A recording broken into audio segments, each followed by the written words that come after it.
Here's how much we spent as a family of 5 on a 7-night stay at Oahu in December of 2025. This is part 2 in this series. In part 1, I explained how much we spent on our one-night stay at Aulani, so if you missed that one, be sure to go check that out. Let's start with flights. I am going to break down this portion of our trip even further in a post down the road, so stay tuned for that. But the short version is we used 143,000 different types of miles to get from the East Coast to Honolulu, and then we also paid $56 in taxes and fees. We just flew in economy on American, but I do have executive platinum status, so we did get main cabin extra seats for free.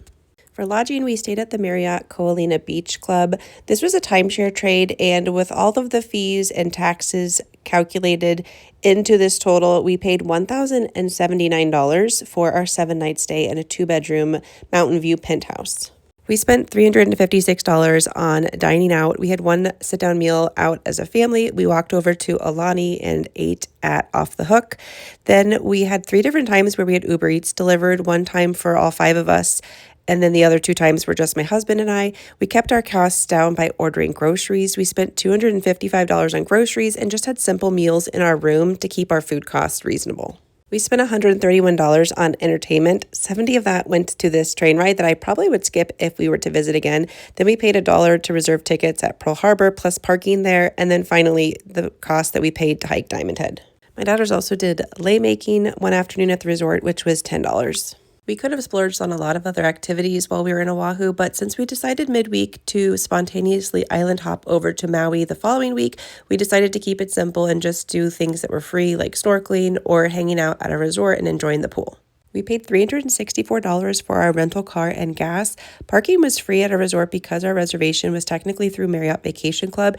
If you were to book this as a points stay or as a timeshare package, you would pay $45 a night to park here. The last area we spent money was souvenirs. We only spent $31 on souvenirs. We travel enough that we just don't spend a lot of money on souvenirs. I think we got a couple of books, maybe a reusable bag, and our youngest lost his hat at Aulani, which he did eventually get back, but we bought a new hat for him. So all of that together brings our grand total for this trip to $2,350.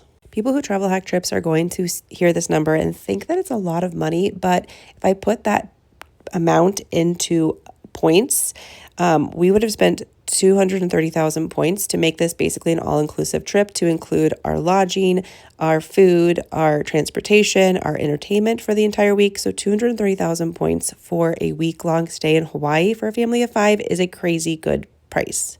I will share some of the bonuses that we did use to help cover costs on this trip, but I will be sharing next how much we spent on our 4 days in Maui, so stay tuned.